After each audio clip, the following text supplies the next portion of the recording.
नमस्कार सगळ्यांना. तर आत्ता एक महत्त्वाची बातमी समोर आली आहे. शेतकऱ्यांसाठी खूप महत्त्वाची बातमी ठरणार आहे. तर काय म्हणाले अजितदादा पवार हे आपण या व्हिडिओमध्ये जाणून घेणार आहोत. तर ते कशाबद्दल काहीतरी एक मोठी त्यांनी व्यक्त केलं आहे ते आपण पाहूयात. तर व्हिडिओ शेवटपर्यंत नक्की बघा आणि व्हिडिओला जास्तीत जास्त शेअर करा. चॅनलला सबस्क्राईब करून ठेवा. तर शेतकऱ्यांनो, शेतीपंपाचं कसलेच वीज बिल भरू नका. अजित पवार यांचा शेतकऱ्यांना अर्थपूर्ण सल्ला. तर आता हे असं का म्हणाले अजितदादा पवार की तुमचं शेतीपंपाचं जे काही बिल असेल, विजेचं बिल असेल ते काही भरू नका. तर आपण जाणून घेऊयात सविस्तर माहिती काय आहे ते.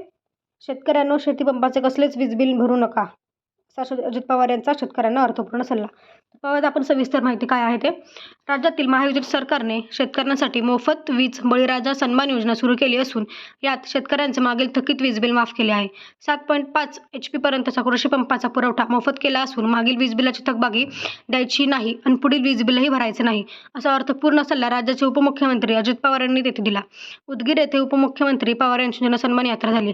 म्हणजे लातूरचं जे उदगीर आहे तिथे त्यांची जनसन्मान यात्रा झाली. तेव्हा त्यांनी शेतकऱ्यांना आवाहन केलं की तुम्ही अजिबात कृषी पंपाचं जे काही बिल तुमचं येतं वीज बिल ते अजिबात भरू नका.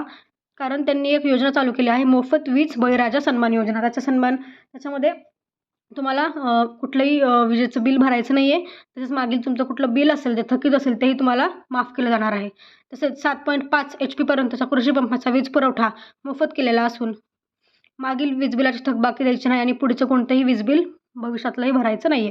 तर खूप जास्त शेतकऱ्यांसाठी आनंदाची बातमी आहे. दिलासा मिळाला आहे शेतकऱ्यांना. त्यांना कुठलंही वीज बिल भरायचं नाही. मागील तुमचं जर कुठलं बाकी असेल वीज बिल भरायचं तेही तुम्हाला माफ केलेलं आहे. त्याच्यामुळे ही योजना खूप फायदेशीर ठरली आहे शेतकऱ्यांसाठी. तर बघा अजून काय आहे सविस्तर माहिती. यावेळी मंचावर राज्याचे कृषी मंत्री धनंजय मुंडे, क्रीडा युवक कल्याण मंत्री संजय बनसोडे, बाबासाहेब पाटील इत्यादी, विक्रम काळे इत्यादी उपस्थित होते.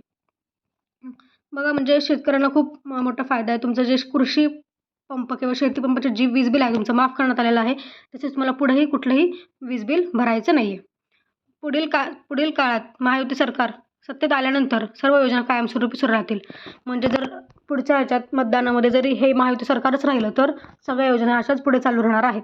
शेतकऱ्यांच्या मोफत वीज बिलासाठी 15,000 कोटींची तरतूद केली आहे. माझ्याकडे 10 वर्षांपासून अर्थ खाते असल्याने विकास कामांसाठी निधींची तरतूद कशी करावी, आर्थिक गळती थांबवून आर्थिक सुबत्ता कशी आणावी याचा आपणास अनुभव आहे. महायुती सरकारने सुरू केलेल्या सर्व योजना पुढे सुरूच राहतील असा विश्वास त्यांनी व्यक्त केला. म्हणजे जरी पुढच्या ह्याच्यात युती सरकार निवडून जरी आलं तरी योजना कुठल्या ह्याच्यात बंद होणार नाहीत. सगळ्या योजना पुढे अशाच चालू राहतील. तसेच शेतकऱ्यांना अशाच अजून योजना काढू आम्ही असं त्यांचं म्हणणं आहे. आणि त्याच्यामुळे शेतकऱ्यांना खूप चांगला दिलासा मिळाला आहे वीज बिल माफ केल्यामुळे आणि त्यांना वीज बिल भरायची काही गरज नाही आहे. ठीक आहे. तर शेतकऱ्यांसाठी त्यांनी 15,000 कोटींची तरतूद केली आहे. ठीक आहे. त्यामुळे तुम्ही असं योजनेमध्ये जास्त भाग घ्या. शेतकऱ्यांनी सुद्धा ही योजना जी आहे ती तुम्ही त्याला अप्लाय करू शकता, अर्ज करू शकता आणि तुमचं वीज बिल नक्कीच माफ होणार आहे. तुमचं आधीचं पण थक बाकी असेल किंवा वीज बिल बाकी असेल तेही तुमचं माफ झालेलं आहे आणि पुढचंही तुम्हाला भरायचं नाही आहे. तर शेतकऱ्यांसाठी खूप मोठी आणि महत्त्वाची बातमी ठरलेली आहे. तर धन्यवाद व्हिडिओला शेवटपर्यंत बघितल्याबद्दल आणि भेटूया पुढच्या व्हिडिओमध्ये.